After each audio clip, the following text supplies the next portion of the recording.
Back there, guys? All right. You guys got the unfortunate seats. Yeah, just checking that out for Reggie because I'm not going to use it. Come on in. All right. Thank you all for coming on behalf of the European School of Spinology and the soon-to-be formed EU Association of Spinologists, the Irish chapter. This is a truly historic occasion. We have the founder of our profession here to explain to us exactly what it is that we should be doing in our profession. Every profession has a founder, and when we first found out that Reggie was coming, my biggest obstacle, I felt, was trying to explain to everyone the absolute significance of having the founder of a profession actually coming to speak to you. You can ask him questions. You can say, why did you do this? Why did you think like this? Why did you do this thing this way and not this way? If you want to. What other profession do you know of that we can do that with? There's all kinds of founders of all kinds of professions, but the thing they all have in common is that they're all dead.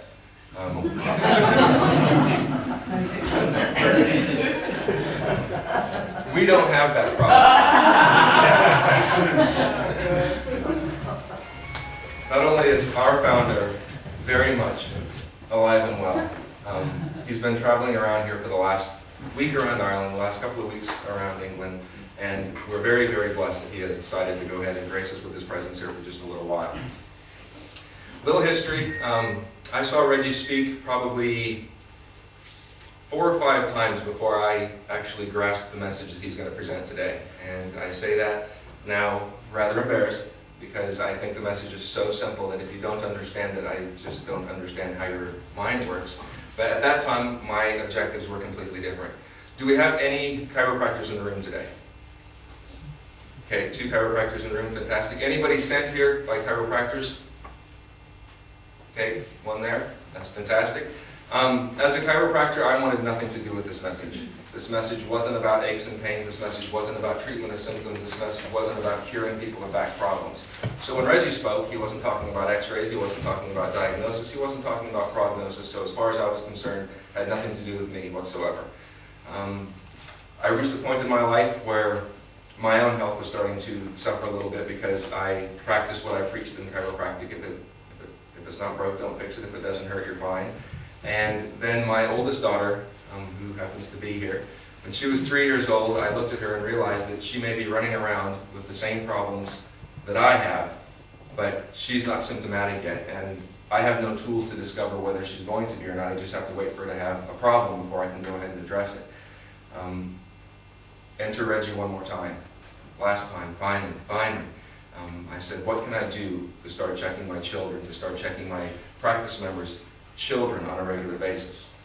He goes, well, can you get everybody in your communities together? Can you get them all in one spot? And I said, yes, we can do that. I'll be there.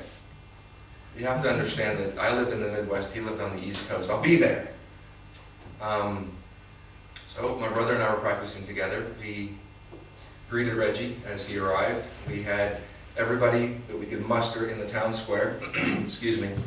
It was about 97 Fahrenheit, June 25th, 1997. And he came and gave a brilliant address. I was geared up to do what I'm doing right now in a very, very head and shoulders higher than everybody else because I've got Reggie Gold here. And I was like that until Reggie came to my office before the lecture. By the time it was time for me to give the lecture, I was humbled enough that I was just going to do anything that Reggie asked me to do because the method of analysis that a spinologist uses is not a protocol.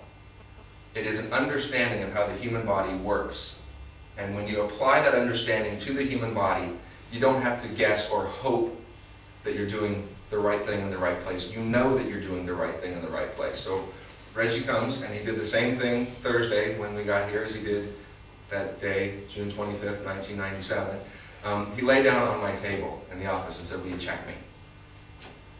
I had no tools to check Reggie with. I was a chiropractor at the time. So I asked him questions like, does it hurt here? Does it hurt there? He tolerated that for just 30 seconds, maybe even a little less. Pushed up off the table, turned around and looked at me, and he said, you're the doctor, you should be telling me. And then he laid back down again.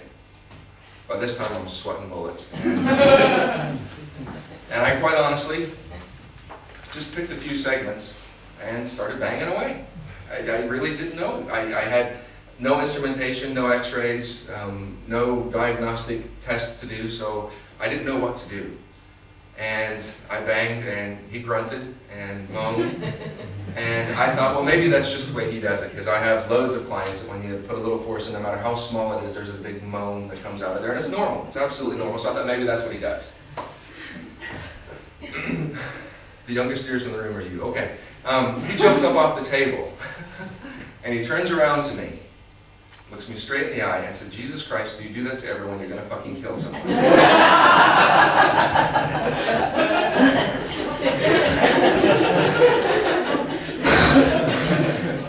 I am 6 feet 3 inches tall.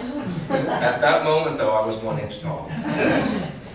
Much to his credit, though, he did pull me along and help me for the next hour, hour and a half we spent together doing technique, teaching technique. Because I had developed palpatory skills to a limited degree as a chiropractor, he was able to advance me along, and then I spent the next 6 years learning to perfect what he taught me in that 1 or 2 hours. And since then I've gone on to go to Australia at his suggestion to help the profession down there, and hence left Australia, come here, and again at his suggestion, helping with the European School of Spinology. We've come a long way in a very short time here. 2 years, 2.5 years is what we've been here. In this room right now you have all the spinologists currently practicing spinology and all the future spinologists that exist in Ireland. The European Association of Spinology is going to be the elite association of spinology worldwide. We have the president of the World Council of Spinologists here today, and he may explain a little bit more about that. But the future for spinology in Ireland, especially with people with haircuts like ours, is extremely bright. It's extremely bright.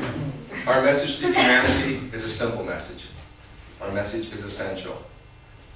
Reggie will explain to you why he left chiropractic for a while, why I left chiropractic. This message isn't being propagated by any other profession. There are other professions that use some of the tenets, as we use some of the tenets from other professions, but we're the only profession out there as a unified profession explaining to people this concept. And if we're not doing it, we don't feel that anybody else is going to, so we feel a very, very strong burning passion to help humanity understand what it's like to function without nerve interference, interfering with their expression of life. Okay, that's enough for me. I am the warm-up act, and nobody wants to see the warm-up act. I'm going to introduce another warm-up act that's a little bit better than myself. Enrique Barreda is the head of Spinology Worldwide. He runs all the schools, and when I say that, there's sometimes 1 to 3 going at one time in Spain. He also comes over here every 2 weeks to teach classes here. So his passion and his dedication to the profession is unparalleled as far as I'm concerned. I don't know that I would have the fortitude to do what he does, and he does it with a smile on his face and an open heart all the time. So, without me wasting any more of your precious oxygen, Enrique.